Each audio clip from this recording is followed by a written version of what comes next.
इस दुनिया की हर एक सीरीज़ या मूवी किसी एक पर्टिकुलर जॉनरा को बिलोंग करती है और ये जॉनरा हमें एक particular kind of emotion provide करते हैं, जैसे कि एक्शन जॉनरा जो हमें एक्टिव और ब्लड पंपिंग वाली फील देता है, या फिर थ्रिलर जॉनरा जो एक सेंस ऑफ टेंशन देता है। इसके अलावा हॉरर भी है जो हमें डराता है और जिससे मैं पर्सनली दूर रहना ही पसंद करता हूँ। पर जानते हो इन सब में सबसे बेस्ट जॉनरा कौन सा है? इन सब में सबसे बेस्ट जॉनरा होता है स्पोर्ट्स का। इस एक कैटेगरी में आपको सारे सारे ह्यूमन इमोशंस देखने मिल जाते हैं। आपको इस एक जॉनरा में सैडनेस, एम्प्टीनेस, टेंशन भी मिलेगा और कॉमेडी भी, और इन सब से ऊपर एक्शन भी होगा।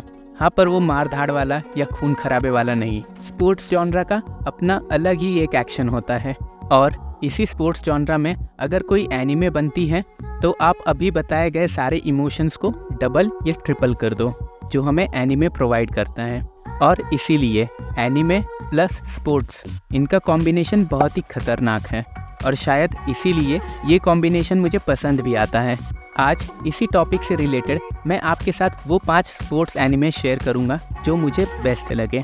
इनाजुमा 11 जो मेरे लाइफ का सबसे पहला स्पोर्ट्स एनिमे है। ये एनिमे फुटबॉल पर बेस्ड था जो कि ओवर द टॉप एक्शन से भरा पड़ा था, पर इसके बाद भी उस टाइम मुझे ये बहुत ही ज़्यादा कूल लगता था और पर्सनली मैं खुद भी सेम तरह के शूट्स मारने का ट्राई करता था। क्योंकि ये मेरे लाइफ का सबसे पहला स्पोर्ट्स एनिमे था तो इसे स्पेशल मेंशन देना ज़रूरी था।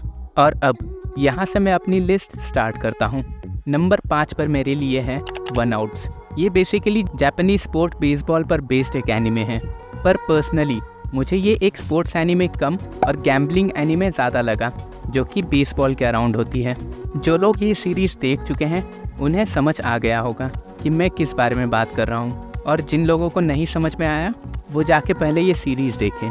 वन आउट्स की स्टोरी की शुरुआत कोचिमा हिरोमिची से होती है जो अपनी टीम के लिए एक नए पिचर की तलाश में होता है, और इसी दौरान उसकी मुलाकात तोकची ताओ से होती है जो एक बेहतरीन पिचर के साथ बेसबॉल के गैम्बलिंग फॉर्म वन आउट्स का किंग भी होता है।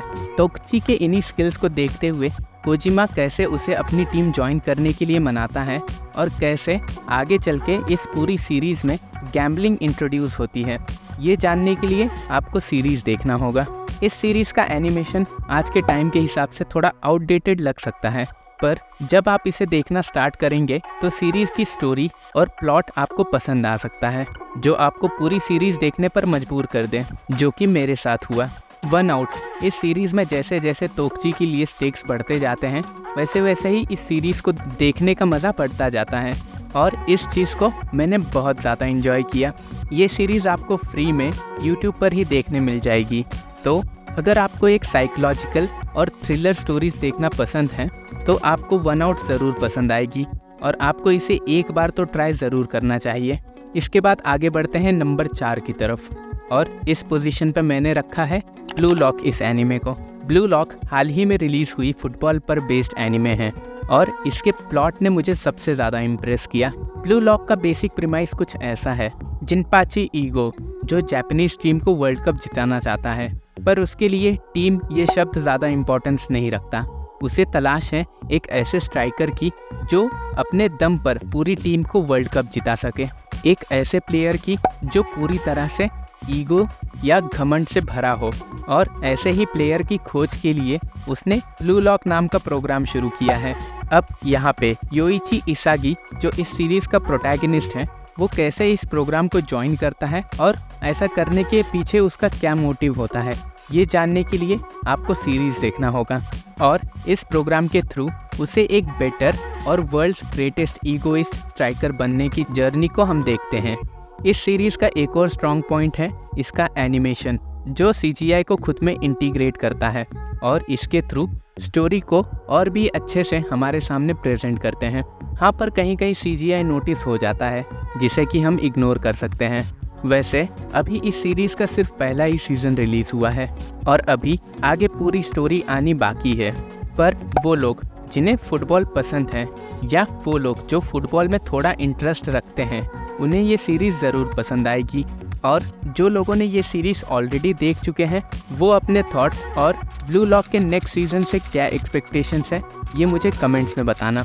वैसे ऑलरेडी मैं ब्लू लॉक पे अलग से एक वीडियो बना चुका हूँ जिसे आप मेरे चैनल के एनिमे प्लेलिस्ट में जाकर देख सकते हैं। नंबर 3 पर मेरी तरफ से है सैलरीमैन्स क्लब और ट्राइमैन्स क्लब।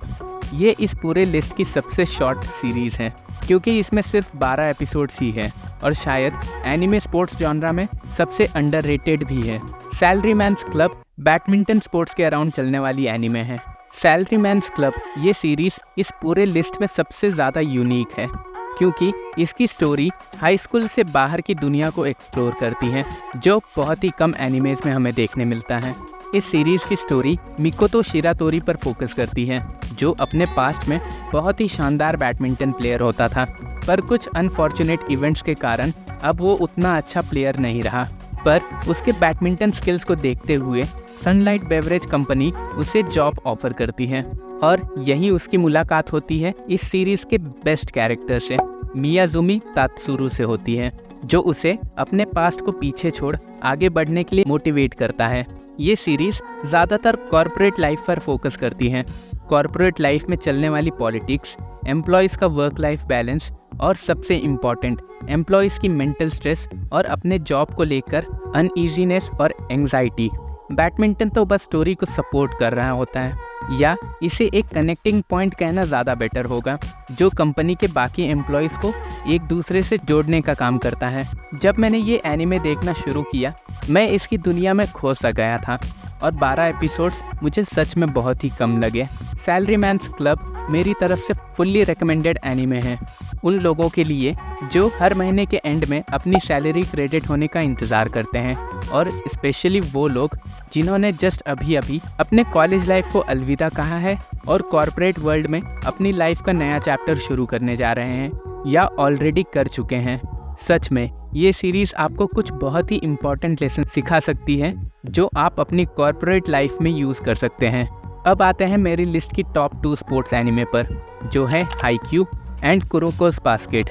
यहाँ पर्सनली मेरे लिए ये डिसाइड कर पाना बहुत ही ज़्यादा मुश्किल है कि इन दोनों में से कौन सा एनिमे नंबर 1 पर हो और कौन सा नंबर 2 पर। इसीलिए ये काम मैं आप पर छोड़ता हूँ। कमेंट्स में मुझे बताना आप हाईक्यू और कुरोकोस बास्केट में से किसे टॉप पर रखना चाहोगे। मेरे लिए तो ये दोनों ही बेस्ट स्पोर्ट्स एनिमे हैं जो हर तरह का इमोशन हमें डिलीवर करते हैं।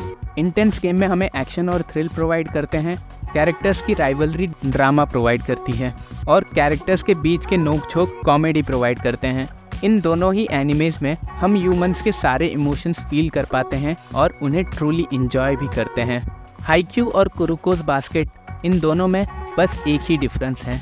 एक तरफ कुरोकोस बास्केट जिसकी स्टोरी पूरी तरह से एनिमे में कंप्लीट है, और दूसरी तरफ हाईक्यू जिसका लास्ट एनिमे सीज़न अभी आना बाकी है और जिसका मैं बेसब्री से इंतज़ार कर रहा हूँ। इसके अलावा दोनों में मुझे ज़्यादा कोई डिफरेंस नहीं दिखा। दोनों ही एनिमेज की स्टोरी सही और एनिमेशन खतरनाक है। दोनों में ही कैरेक्टर्स की अपनी एक डेप्थ है जिसके साथ हम रेजोनेट कर पाते हैं, और दोनों ही एनिमेज को एक बार देखने के बाद आप फिर से कोई भी पॉइंट से या किसी भी एपिसोड से देखना स्टार्ट कर सकते हैं, और तब भी हमें उतना ही मज़ा आएगा जितना पहली बार देखने में आया था। तो ये थी आज की वीडियो जिसमें मैंने अपने 5 फेवरेट स्पोर्ट्स एनिमेज आपके साथ शेयर किए। आपको इन 5 में से कौन सा एनिमे सबसे बेस्ट लगा, या अगर आप चाहो तो अपनी बेस्ट 5 स्पोर्ट्स एनिमे कमेंट्स में बता सकते हो। मुझे पता है स्पोर्ट्स जॉनरा में अभी भी बहुत सारे हिडन जेम्स हैं जिन्हें एक्सप्लोर करना अभी बाकी है। अगर आपको ऐसे ही किसी हिडन जेम के बारे में पता हो तो उसे भी कमेंट्स में ज़रूर मेंशन करना। तो अगर आपको आज की ये वीडियो अच्छी लगी हो तो इसे लाइक और शेयर करना, और आगे भी ऐसे वीडियोस के लिए चैनल को सब्सक्राइब भी कर देना।